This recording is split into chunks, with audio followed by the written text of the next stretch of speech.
Hello and welcome to Library Staff Love Learning Twitter Spaces. For the next 5 minutes or so, we'll just be sorting ourselves out and organising stuff. So please bear with us, and we will start promptly at 7 o'clock.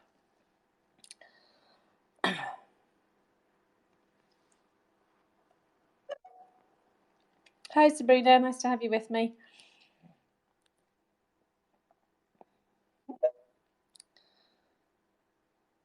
And invite to co-host.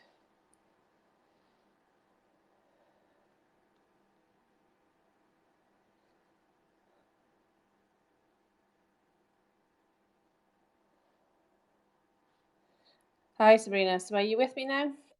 Yeah, all here. Perfect, that's great. Hi Emily, I can see that you're there. Can I just ask you to request to speak for me, please? And hopefully we'll get you on and sorted. It's always nice when I see a couple of other people with me, which is always good. Oh, there you go, I can see it.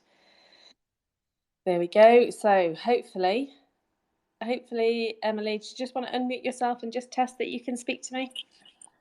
Hello. Hello. Okay, great. That's perfect. Okay, I'll just hang around. What we do is we just hang around to make sure that we've got all our speakers, and then we start promptly at about 7 o'clock. So I'll hang around a bit and make sure that our other speakers are around. Who was my other speaker? That is a good question. Where is he? I'm just gonna just mute yourselves and yeah, I'll talk to myself as I do for the next few minutes. Let's just see. I just need to ask. Let me see. There he is. Hayden, would you just like to request to speak for me, please? And then we can. Then I know I've got everybody, which is lovely. I know I'm missing Ruth. That's the other person I'm missing. So, Hayden, if you can hear me, which hopefully you can, you need to request to speak. And then you'll be able to talk. There you go. Fantastic. Okay. So, Hayden, do you want to just unmute yourself and say hello?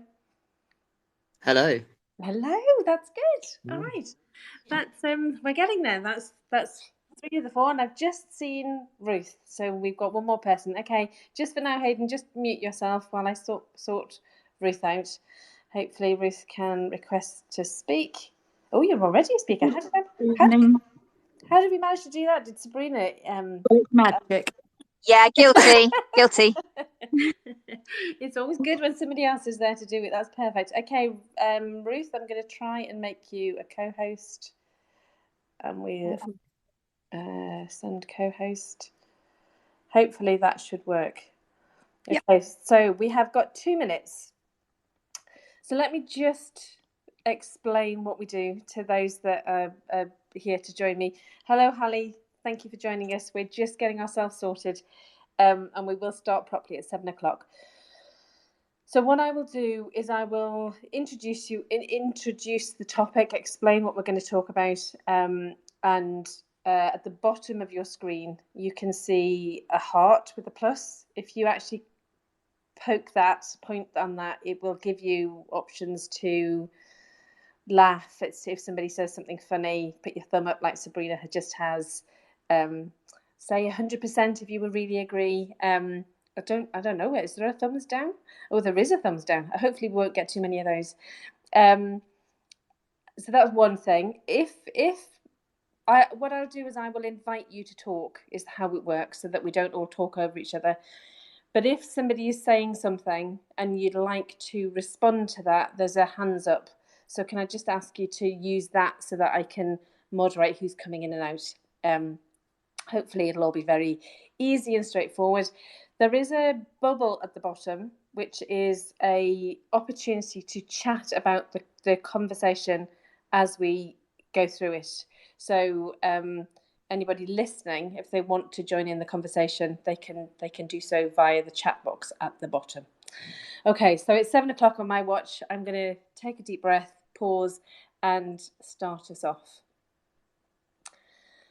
So good evening. It's another session of Library Staff Love Learning Twitter Spaces. Thankfully, Twitter is actually still here. I wasn't quite sure last week with all the rumbling and noise that was going on whether we were actually going to be able to talk tonight or not, but thankfully we're all still here.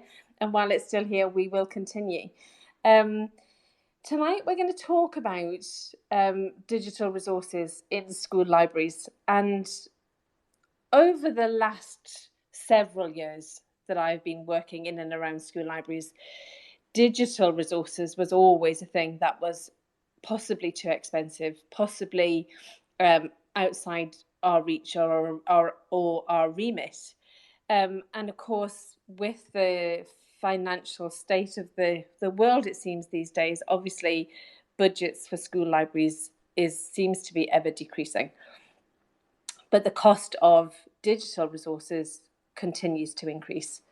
So I thought tonight we would have a conversation about how school libraries can jump on board that train of digital resources with a very low budget and just discuss the different options. You know, some of us will be signed up to something amazing that you can afford, and it is important that we talk about those too.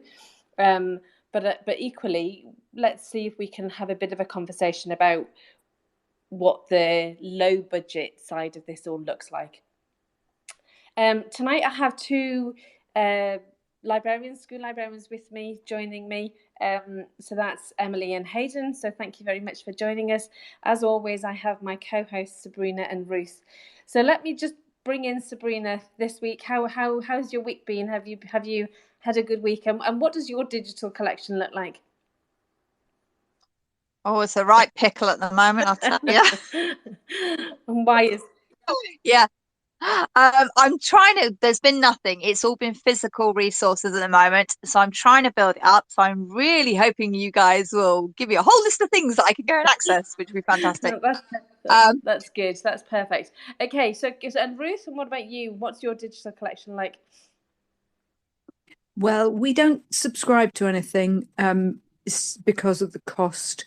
The thing that we push around on a regular basis is JSTOR, but their pricing model is extremely tricky for us because it's based on the number of our sixth form that go to university.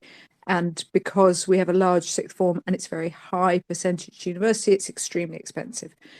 Every other resource we've kind of pushed out of the window, really, for one reason or another.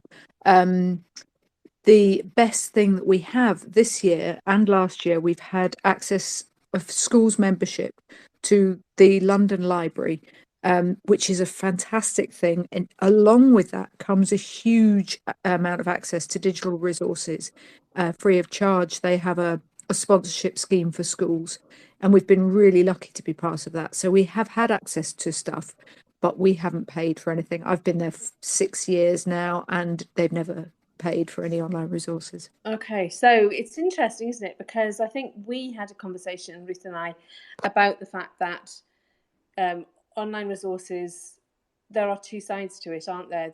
There is the access to them, but also the fact that students go straight to Google, even if you have wonderful resources.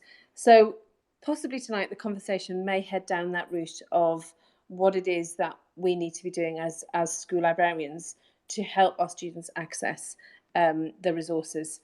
But while I'm whittering on, I will stop there and pause a second, and I will introduce or ask my first speaker to introduce herself.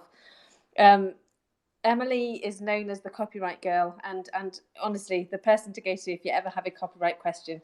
She's saved me a couple of times, which is wonderful. But she's not here tonight to talk about copyright. Maybe another session we'll get you back to do that. But we're going to be talking about digital resources, and I know that you were at the JCS conference. Was it just at the weekend? And I just wondered if you could talk a little bit about your situation. And what you do as far as digital resources is concerned. Yeah, sure. Hi everyone. Nice to meet you all virtually. It's my first time on the Twitter space in terms of talking, so yeah, it's a bit exciting. Yeah, so I work at a school called Bradfield College. We are very fortunate that we're an independent school, so the budget is decent, and so I do subscribe to quite a lot of online resources. We take quite a lot of our subscriptions through JCS Online, so I know Joyce Martin there very well, and she's a very big advocate of school libraries and librarians. And she's always looking to try and get the best deals as well. So she's always trying to negotiate as best as she possibly can, really, and trying to keep things affordable. I know that it's difficult because the licensing schemes and everything else just mean that, you know, wherever possible, the publishers are trying to push the prices up. It's and I know it's difficult. So I recognise that I'm in a very privileged position, and that doesn't happen for everybody. So yes, on Thursday I went to an event at Abingdon School where JCS basically they gave us a bit of an update on the online resources that they are pushing out there. They showed us a press reader, which looked amazing. But unfortunately, the pricing point was rather high. So a lot of the schools had said, you know, we trialed it, which is great, but unfortunately then we couldn't afford it.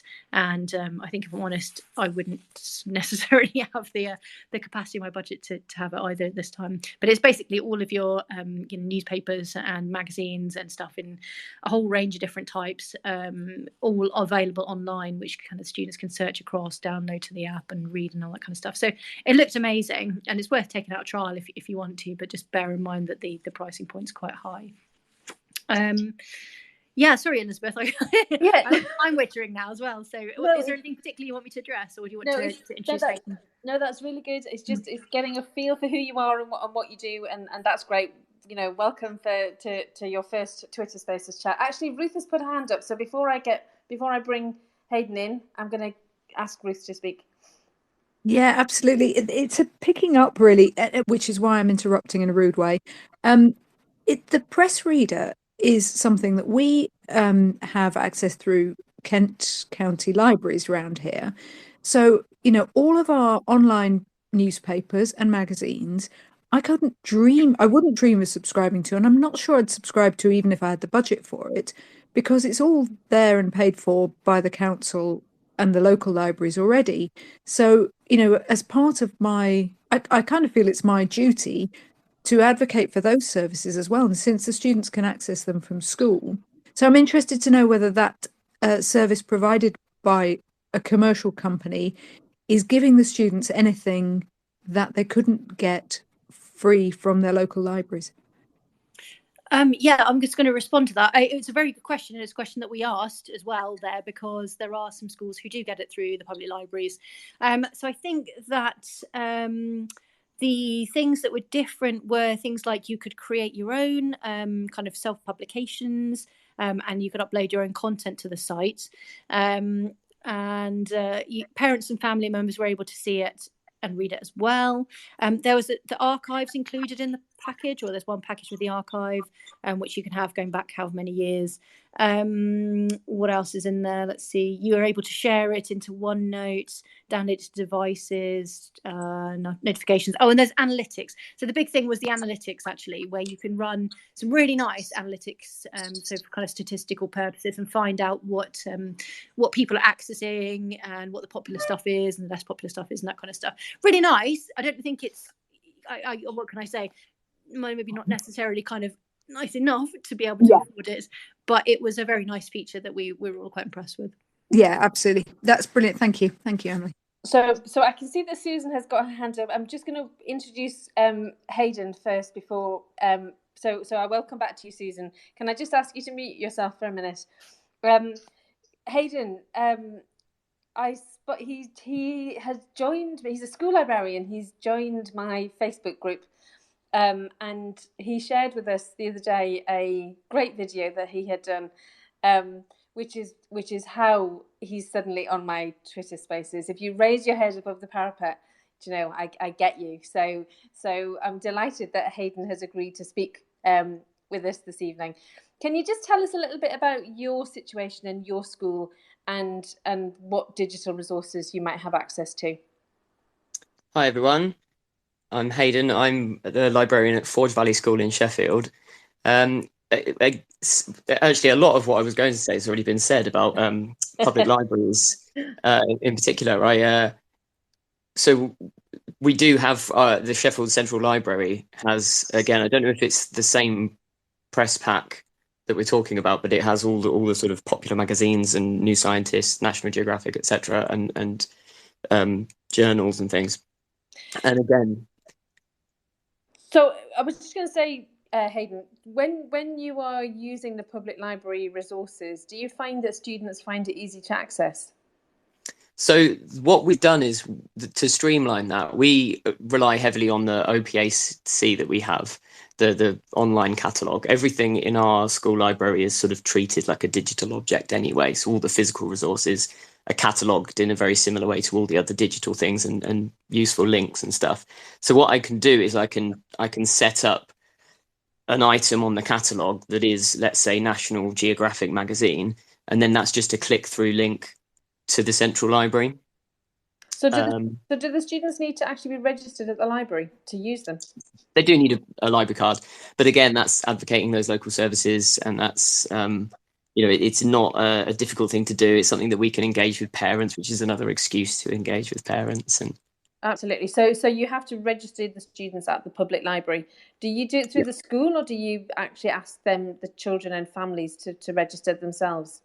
We ask the families, the children, on an individual basis. If someone's come to us and said, I would like to access this resource, we say, yes, you can access this resource, but this is a particular resource. This comes from the central library, so therefore you'll need a library card. But the link that would be on our catalogue would be a click-through link to the Sheffield Library's website that would then say, sign up. And it's a case of username and password. They don't need a physical library card or anything. So it's quite a quick process. Okay. So can they, asking really basic questions here probably, but can they register without their parents needing to do anything? Can they register while they're at school? That's a good question. And it's something that I will take back to the school, because if it's something that we could front load at the beginning with our next cohort of year sevens as they come in, or anyone, even as a little homework from the English department, say, okay, what I want you to do this weekend is I want everybody to be signed up. Or if we could do it at school, that would be a great idea. Yeah, it's just wondering how things work, because when I used to work at the school's library service in Guernsey, we had this thing that we wanted all the students to have a library card. And of course, you've got to choose a year group. So we chose year 7, and every child in year 7, obviously we could do it because it's Guernsey, and Guernsey isn't that big. So we had a full day of bussing in all the year 7 to the public library, and we got them registered and they visited the library, but that's a huge commitment. And obviously in a larger county or place, it's obviously not quite so easy. But if you can register online, and if you don't need to prove your address because you're not borrowing anything, you're just accessing it, it's interesting, isn't it? Yeah. Okay. Give us an update when you find that one out for us, Hayden. I will do. Okay. I'm delighted that Susan has decided to jump in and be a speaker this evening. Do you want to just introduce yourself, Susan? And you seem to you had your hand up before. It may have been dealt with now, but welcome. Come and join us. Or maybe not. Susan, are you there still? I am there. I'm trying to get my mic. Yeah, there we go. I'm sorry. That's all right. I have an old phone, and it has a very small screen, so I was having problems. No, that's all right. It's just when there's a real gap in them, and you say, "Oh, no, have I lost somebody offline?" But no, welcome anyway. How are you? I'm fine, thanks. And I've just spent an entire day with other librarians discussing online resources, so this is actually a really good opportunity to share some of that. I'm a teacher librarian at an international school in Surrey. It's an independent school, and we have lots of online resources. But having said that, the reason I wanted to speak was we started talking about Press Reader, and we had quite a discussion about Press Reader today. We had come to the conclusion that though we've had Press Reader for the last 4 or 5 years, we were now going to get rid of it. I did an analysis of what was being used, and we decided that it wasn't being used enough, despite the fact that we were constantly talking to teachers and students about it. I also discovered, as has been talked about, that you can access Press Reader through the public library. So I've now signed up myself. I mean, I had a library card, but I've actually changed my app from accessing Press Reader through our school to through the library system, so I could see how it works. As everybody else has been talking about, students can sign up online. I imagine it must vary from place to place, but in Surrey, they can sign up just for digital access. Or if once they've signed up, and I think the system sends them something to their house, they can take whatever comes into a local library and actually get a card as well if they want to. I also really would like to support the use of my local library's resources. And they have lots of digital resources, which would be useful to students, to teachers. It's going to vary, I'm sure, from county to county. We don't have it anymore, but Surrey used to have access to Britannica schools, which is an excellent resource. Yeah, Guernsey did the same. Guernsey used to have Britannica online, and I'm sure the public library does have the schools Britannica as well. So yeah, it's important that if the public library has the resources, if there's an easy way to connect students to that, then it certainly seems to be a sensible solution, doesn't it? It was certainly a lot less expensive. I mean, we've been paying, was it over £6,000 a year? Wow. It's ridiculous, actually, when I think about the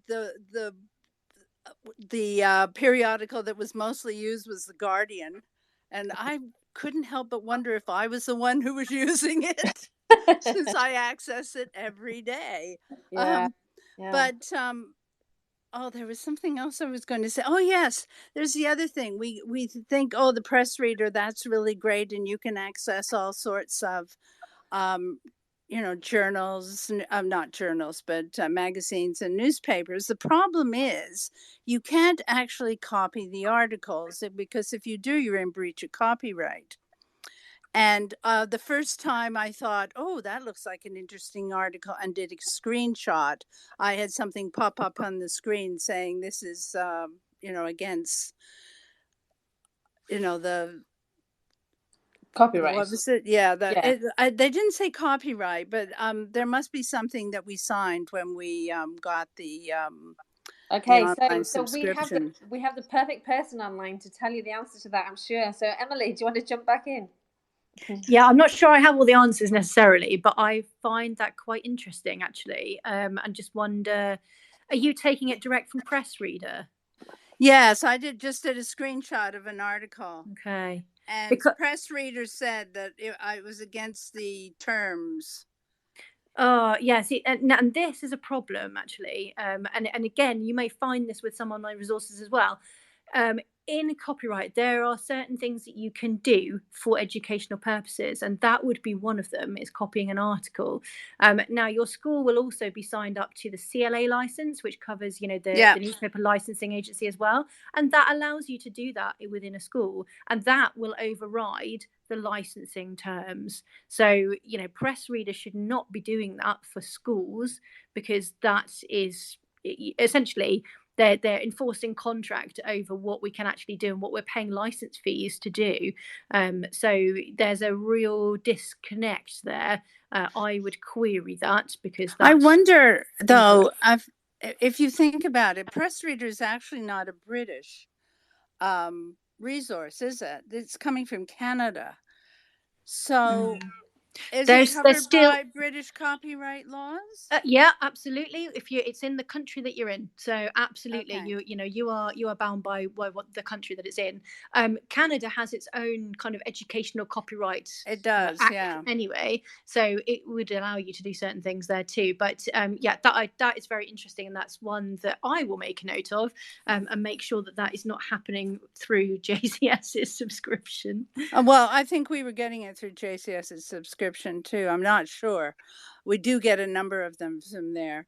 But the other thing is, though, it's not easy to actually copy an article.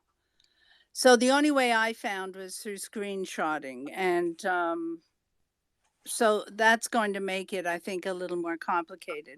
Anyway, that's just a few things that I had to sort of observations I had about Pressreader. I think it's overly expensive, and if you can get it through the public library, you should. Absolutely. I think the underlying theme here is definitely, if you can connect with your public library resources, then that is a big deal, I think. One of the things that has come up, though, is that there are opportunities to access the free online resources. And I have this wonderful wakelet that I will share in the chat. Claire Brumpton, funnily enough, her name has just jumped in. She's put together, and I will share it with you. But that brings me on to thinking about maybe some of the free online resources and the kind of things that we look at and we use. Now, Ruth's got her hand up. I don't know whether she's going to try and answer that question, or has she got something else to say? Can I bring you in, Ruth? No, that's exactly where I was going, Elizabeth. One of the things that I quite like about not having databases is that it's a teaching opportunity for the students, I think. And I try and use it in that way. I try and say to them, look, this is the challenge. If you worked for or you were studying at one of the top research university departments, you would have access to all sorts of stuff. But let's accept that we're sixth form or, lower, and actually let's deal with what we can get free, and let's carefully think about what resources are available to us. We do occasionally email academics or journals and say, this is who we are. Is there any chance you could send us that article? We usually have quite a lot of success with that. And otherwise, they think laterally about what they're looking for and where they're looking for it. And we use a lot of the sort of, database of online journals, or access to research, or I don't know, Google Scholar full text. We use Unpaywall. If you haven't come across Unpaywall, it's a fantastic Chrome extension. So it sits on Chrome. When you look for an article, it goes off and it looks for a legitimate free copy of that article. So if it looks as though it's hidden behind a paywall, sometimes, quite often, there's a free copy somewhere around on the internet. And Unpaywall has gone off and searched for it for you, and that's brilliant. And I really like that challenge for the students. I like, in a way, the limit of not having, unfettered access to all sorts of databases and things. I think it's good for their research skills. Absolutely. Can I bring Hayden back in? He's got his hand up. Yeah, I mean, that Unpaywall thing sounds absolutely brilliant. I'm definitely going to take that back to the school. One of the things that's just popped into my head, there was an article that Mary Beard wrote mid-pandemic, and she was talking about how she was unable to get into the library. What do academics do when they're stuck at home and they can't get to their favourite library haunt to do their research? And one of the things she brought up was Google Books. And Google Books is this archive of books, digitized books, but you get a limited preview of most of them, and many of them are behind paywalls, or you have to purchase the book. But it also has that feature where you can search within a book. So we've done a little thing where it's a kind of stepping stone between that sort of prescriptive lower school teaching towards university off you go and find it on the internet. So we're trying to instill those academic conventions and again, that kind of resilience and research skills by saying to students, get on Google Books, search within a book, because you've got that search function that will cast the net really, really wide. But you'll get snippets, and your what you find, your search results are limited, and it kind of hits both of those things. I love Google Books. I think it's brilliant. Absolutely, and it's certainly that Google Books for me, when we were using it at school, was a real opportunity to talk about the fact that, you know, you found the book for free online, but actually the bit that you probably want is behind a paywall or is not up there, and be able to talk about why that would be important. You know, that in itself is a good lesson, isn't it? But also those search strategies of, you know, you have found something, where are you going to look next? How are you going to find what you need next? And where is the information going to come from? It is that the offering a digital offer is far more than just the physical resources, don't you think?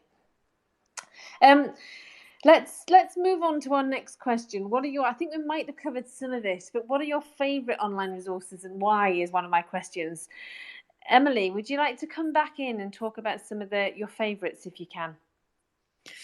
It's quite hard. I'm going to say that one of my favourite resources, and certainly one that is probably the most popular in our school, is JSTOR, just simply because they use it at universities anyway. The offering to schools, although expensive, is pretty comprehensive.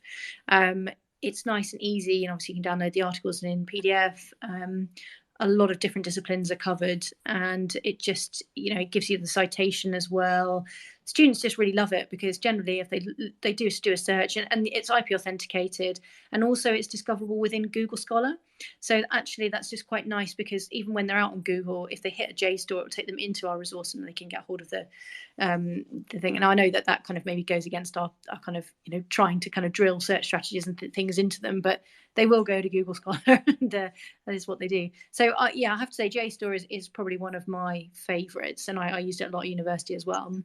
So do you think it's, while you're on this topic of search skills that you need, research skills, I suppose, for university, do you think it's important for your students to have access to at least one thing? Because it's a different search strategy, isn't it? Within a paid digital resource, it's not like typing the question into Google, and a lot of them struggle, don't they, when they get to university, if they've never had access to some kind of digital resource, whether it's through the public library or whether it's through the school.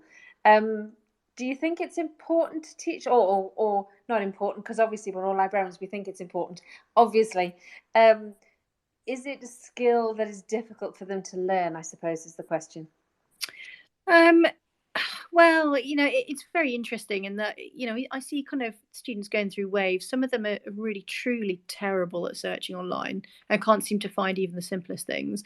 And others, you know, kind of become more sophisticated. So I guess, I mean, you know, just looking back at my university career, we didn't have any online resources. I certainly didn't use any online resources until probably I was in my final year. So actually, I think that it's not necessarily, it doesn't matter if they've not got access to a paid for database, because it's a sort of skill that will develop over time at university anyway, and certainly does. I think the most important thing is kind of building blocks, and, you know, teaching them about, you know, one thing that I run through with my students always is I give them an example of how I helped somebody narrow down a search, because I think, you know, they type in their research question into wherever, Google or Google Scholar, and it throws up so many results, and not always necessarily the best ones. And so actually, again, just teaching them, you know, just by reading the article, get a feel for the language, pick out some of the keywords, things that keep coming up again and again, put those back into your search strategy, and then you'll narrow down the resource, and you'll get stuff that's actually more relevant to your search. So I think kind of doing it that way is important, but I don't think you necessarily have to have a paid for resource to do that, because you can actually do that within something like Google Scholar. Perfect, thank you. Can I bring Hayden back in? What's your favourite online resource and why? I also love JSTOR. Yeah, JSTOR's a game changer, isn't it? And I've already said Google Books. I could talk about that for hours. It sort of fits in similar to what we were just saying with in terms of academic conventions, instilling academic conventions and encountering academic conventions. Anything that's giving you page numbers and citations and yeah, it's hard to pin down anything because again, if we're talking about research, and a research question can be anything. There are some great museums and there's some great university websites that have things, but if your question's quite specific, it's best to have that breadth of different places to go, and then a skill through which to sort of narrow things down. I'm a big fan of Control F as a function, as hotkeys on a keyboard. If you're on Chrome and you are looking through reams and reams of text or loads of PDFs, because let's say you've typed your research question into Google Scholar and you've got all this stuff in front of you and it's overwhelming, and you've got a few keywords to look for, Control F is really useful because then you can search within a page and you can rapidly get through all the stuff that you don't necessarily need. Absolutely, and that's such a cool skill to teach kids, isn't it, or students, that actually, you know, there's a real reason for having a few decent keywords, as it's in the most simplistic of terms, because that you can use that function. I've had kids come to me and say, I'm spending all my time reading research and I'm completely overwhelmed. And I've told them that little thing, and no one else had told them before what Control F does. And then they've come back the next day and they've gone, oh my goodness, why didn't I know about this before? my life has changed. Yeah. Well, I would keep it a secret for as long as you can, because then you're Mr. Cool. yeah. So drip feed everything. Yeah. Thanks, Hayden. Ruth, can I pull you back in? Have you got a favourite online resource? Yeah, I've just put a link in the chat to a search engine, a clustering engine called Carrot2, like the vegetable. And I love it. I'm a really visual person, and I love the way it searches. It displays its search results. One of the things that I talk to students a lot about is the way you can be out of your depth in Google and you can't see the relationships. And it does. So what it does is search for your results, and then it gives you other commonly occurring words and how commonly they occur, how many times they occur in the search results it's found. So you get this beautiful, there are two ways of them showing it: a tree diagram, which actually looks nothing like a tree, it looks like some hexagons, or a pie chart. And so it's showing you the relationship between your term and other useful and interesting terms. And I think it can be really thought-provoking for the students. I think it can really help them understand their topic better. It's as close as you get to indexing on the internet, I think. I think it's absolutely brilliant. And they like the look of it as well. They like to play with it. It moves, it's interactive. So I really rate that. And I always talk to my students about it when they're starting their, more in-depth research. Yeah. Sounds really interesting. Something that I'm going to have to go and look at afterwards. You can go and have a play, yeah. I will, yeah. Well, I think it's really interesting, isn't it? Because trying to get students off Google and onto a different search engine is quite hard. DuckDuckGo, for example, it doesn't try and second guess you. It expects you to know what you're looking for. Yeah. And that they get really frustrated by this because they want just the information thrown at them. And I think something like your search what's it called? Carrot2. Carrot2, yeah. Sounds really interesting because it sounds like it makes them think about what they're searching for. Yeah. To finding the resources that they need rather than what Google wants to throw at them. Yeah, and because it does something completely different, it's an easier sell in a way, because I don't have to say to them, this is an alternative to Google. It's doing something different. It's doing the same thing but differently, and so they only have to go and look once, and they can see something really tangibly different. So it's easier than saying, go and try DuckDuckGo because it's not watching what you're looking at, or, you know, whatever it is that I've decided to try and persuade them with. And they all just, I mean, they do go to Google Scholar, but basically they Google everything. So if I can even once or twice get them off onto something else, we use the federated search through our OPAC, through our library management system as well. But the limitation of that is that the search function, you know, they tend to put in 1 or 2 words into our library management system because we've only got, you know, 8,000, 9,000 resources. You don't need to put in very much to get a reasonable set of results back. And then when you run that search over a federated search engine, it's kind of a waste of time. So all it does really is highlight good. I use it as a way of highlighting good resources that I think they're worth trying. Yeah, fantastic. Okay, can I bring Emily back in? You've got your hand up. Yeah, sorry, I was just going to draw your attention as well to something that Microsoft have been developing, because we are moving towards being a fully Microsoft school, and they're developing something called Search Coach, Microsoft Search Coach, which they're integrating with Teams and OneNote and Word. Basically, I put a link to it if I could figure out how to do that. Not being very technical today, but basically, it's it's a kind of teaching and learning tool which helps students to form effective queries when searching for reliable resources online. Now, it will search kind of, you know, wherever Bing or, you know, Google Scholar, whatever it happens to be, and it just kind of brings your search results up in a kind of in the right hand side, and there's kind of, you know, some evaluative stuff on each article and all this kind of stuff, and it's certainly gaining some traction. I've been involved with the kind of the beta testing of it. It's gaining a lot of traction and excitement amongst educators who think it's going to be great. Something that I raised with my colleagues at a meeting on Saturday, and just said, you know, do you think this is a bit of a threat to what we do, or do we think we can kind of build it in and kind of work with it? Don't really know. Just wondered what you guys thought. Sounds fascinating. What do you think, Ruth? Sorry.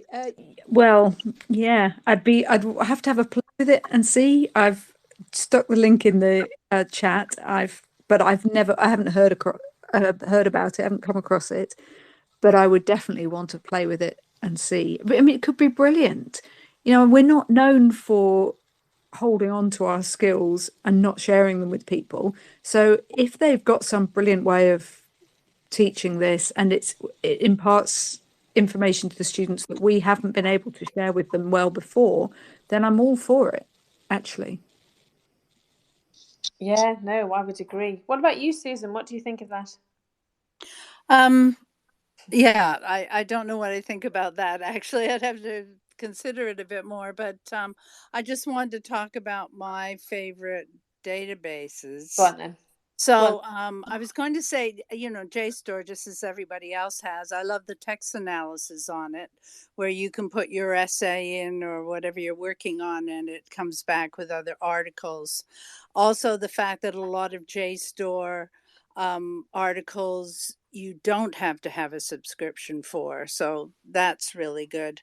I really like ProQuest Central, so that's one you might consider having a look at.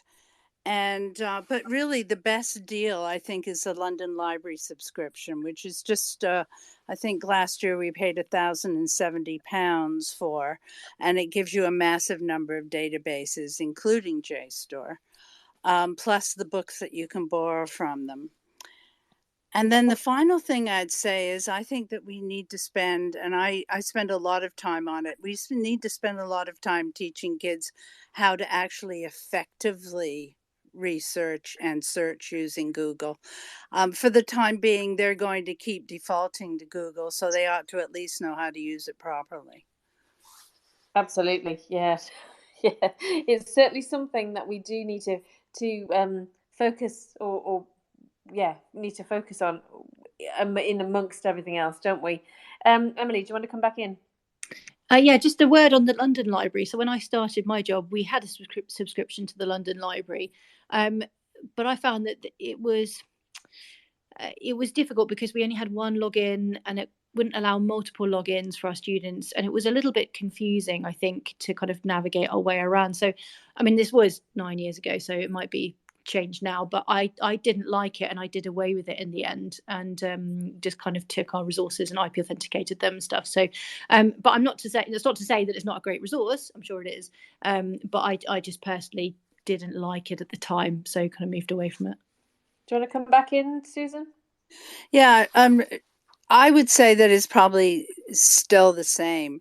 It does give you 3 logins with 3 library cards. But what I do is I have the students use Catalyst, which is their library management system, and find what they want, and then I will get it for them.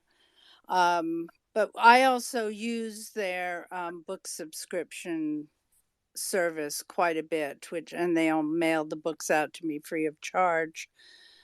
And my students use that a lot.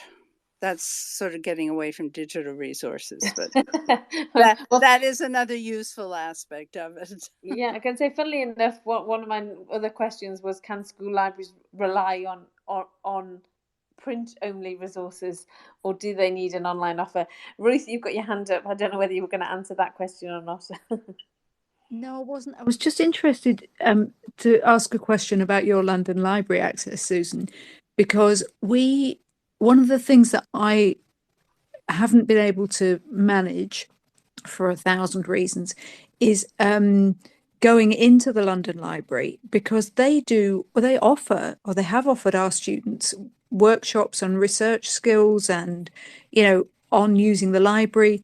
And I'm absolutely, this is the geeky librarian in me, I'm absolutely fascinated by their classification system, because they have, sorry to Elizabeth, this is deeply off topic, but they have that's fine. They have the most bizarre classification system ever, set up just for them by subject, and it contains all sorts of horrendous cultural discrepancies which would never be allowed now, and they're having to recatalogue accordingly. And I think, we're an IB school. One of the things that our students have to do is something called theory of knowledge. There's usually something about classification of knowledge in there, so I'm desperate to get in, but we haven't managed it. And I'm just wondering whether you have managed to access that part of the London Library, because that's a huge benefit, it seems to me, of being a member.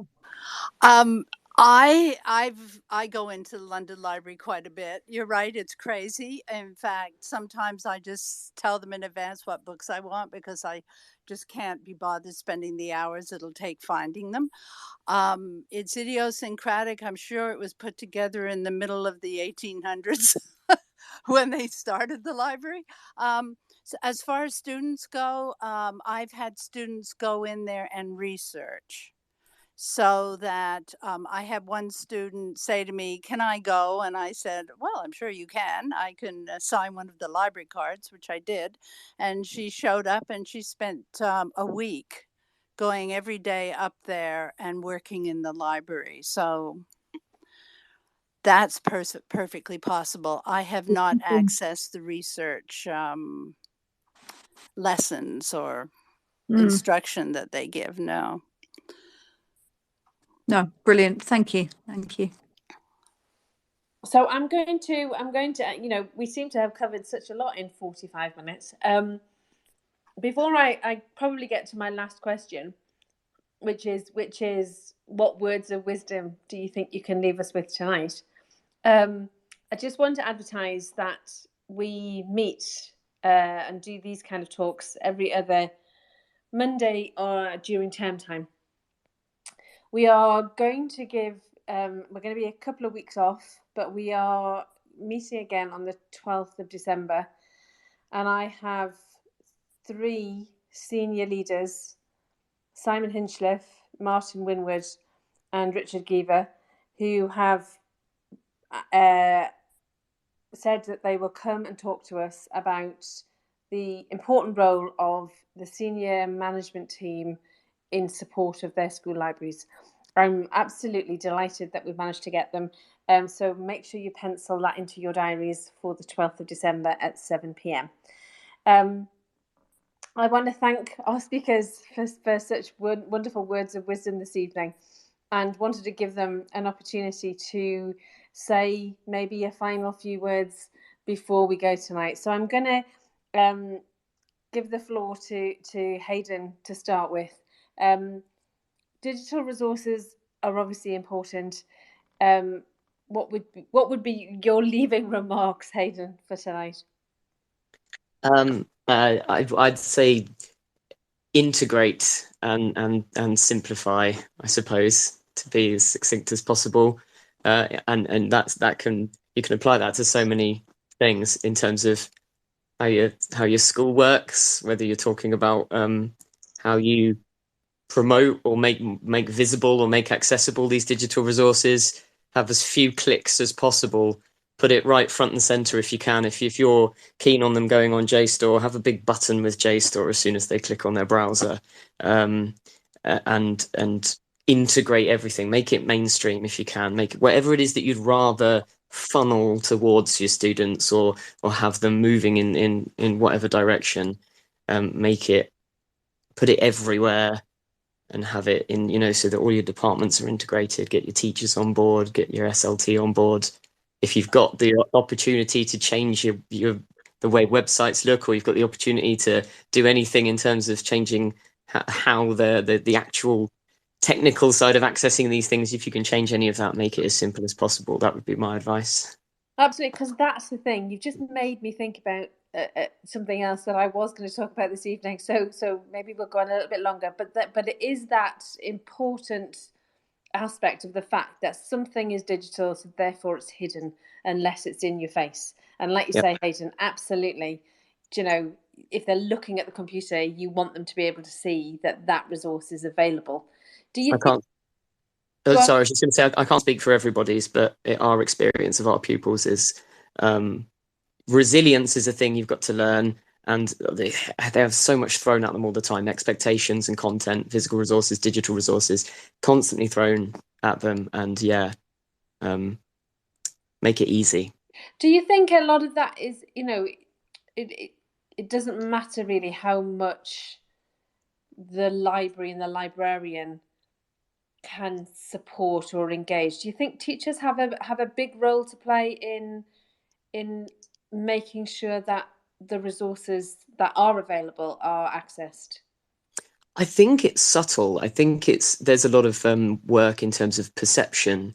If you're in a setting where the library is the library with a big capital L, and it is considered a place that a certain few students go to because they're library kids, or if research skills is just a part of the mainstream curriculum that everybody does and everybody learns, and if both of those concepts overlap, then you're sort of winning. If the library is a physical place where you have those resources and it's easy to access those resources, as opposed to it, there's a lot of conceptual stuff and a lot of perception stuff that we have to work on, I think, in order to make what we do mainstream in a school. But teachers can definitely help. SLT can definitely help.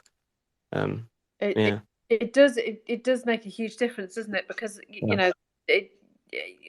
I think we had a chat about ebooks a few weeks ago, and part of the problem is that they're sat on in a system in the cloud, and actually how it's not like them walking into the library and looking at all the books and seeing them all there. You have to actually get them to the students, and it is when it's online and when it's digital, it seems far harder. Although our students are on digital most of the time, it's like that was the surprise I had when I first joined the library. I thought, I need to get on social media. These kids of this generation, they're not going to care for any of these books. They think they're old and dusty and rubbish, and that it's the online stuff that will be where I managed to speak to them. And yet that was the surprise I had, was actually the things that I have most engagement on are where I've printed something off and stuck it in a menu holder and it's physically in the space, which was a massive surprise. Yes. Our digital students and our digital teachers are not digital in the way school librarians expect them to be. I'm going to come back round to Emily. Would you like to say anything as your final words for this evening? Yeah, so I've got three things, and I agree with everything that's been said as well. First is seamless access. I think you can't make it easy enough for the kids to get access to these resources. If they have to put in lots and lots of passwords and usernames and all that kind of stuff, it's just not going to work. So I'm a big believer in IP authentication wherever possible, and just making sure that, like Hayden said, having like a big button, here, go here to search this resource or whatever. Secondly, I think we as librarians have a responsibility to be curators of information, and that is print and digital stuff. And I'm not saying that necessarily with the view for independent projects, but actually with teaching and learning and working with staff. So curating resources, for example, to support courses, perhaps in English or in history, some of the big humanities subjects which are our friends, and kind of moving on from there to kind of work with others. So what I'm thinking of is looking at an exam spec, working out what they're going to do. Basically a teacher comes to us. I mean, I have the English department now say to me, okay, we're looking at A Streetcar Named Desire. Can you pull together a page of resources for this? And they're looking for literary criticism. They're looking for contextual analysis, and they're looking for a bit of background information and some of the key themes of that play. And so what I do is I just look around. So I might go to eMagazine for some articles. I might get a couple of articles from JSTOR. I'll scan in a chapter or something from maybe the Connell Guide or something like that. And then populate a page with all those resources, and then it's a kind of one-stop shop for the teacher and the students, because at this point I think also I'm a believer obviously of independent searching, but when it comes to teaching and learning, the teachers don't have a lot of time, and the kids just can't just kind of go off into the wilderness to find what they need to find, because they won't find anything very effective. But actually finding those resources and using us as a kind of content curator is a really good way of building a relationship as well with the teaching departments. So I found that really useful and really successful. And thirdly, I think we just need to teach the kids how to understand how to read, an academic resource. They're not familiar with journal articles. They don't really understand, and just kind of getting them to understand the concept of an abstract. You don't have to read the full article. Just read the introduction, the conclusion. Just read the summary. Just have a little look at this. Okay, if the content is too high level for you to understand, perhaps come back to that once you know a little bit more, or maybe move away from that resource. And not being afraid to move away from something if they think it's too difficult for them to access. So those are my tips. Absolutely, and funnily enough, that sort of links perfectly to our session that we did a couple of weeks ago about reading for learning. And that, again, we could easily have gone on talking far longer than we did about, how students read online as opposed to reading a physical resource, and how that definitely needs to be taught. It needs to be brought in. Thank you, Emily. Susan, did you have any last words that you'd like to share with us, having jumped in at the last minute? You may not have, but you might. No, actually, I was just thinking, I was going to say something else, but thinking about the whole idea of curating. The librarian as a curator of information. That's something that I got into a number of years ago. I realized how important that was, and how that's absolutely spot on. The teacher doesn't have time, and the students don't have the skills, for that matter. The teacher doesn't have the skills actually either, to find the kind of information that is appropriate for most of what the students are doing. And so I got an American platform called LibGuides, which is used in a lot of UK universities, but not so much in schools. And I've been curating. I think I have something like 96 LibGuides now. And I do a LibGuide for each research project that is being done. And I don't give students everything. I just give them tasters of what's really good information. And I also give them little tutorials within the LibGuides on how to go off and find a lot of the information themselves. So I think that's a very important role that we have as a curator of this information. Absolutely. Do you have to pay for a LibGuide? I'm afraid I do, but honestly, I think I would probably get rid of a number of the other online resources I have just to keep the LibGuides. Okay. Oh, sorry, I've got Ruth jumping in. Do you want to say something, Ruth? Sorry, yeah. Just on that LibGuides, we've not had it. I've seen them. I know that Oakham used them a lot, so I've seen the access of the outcome of it.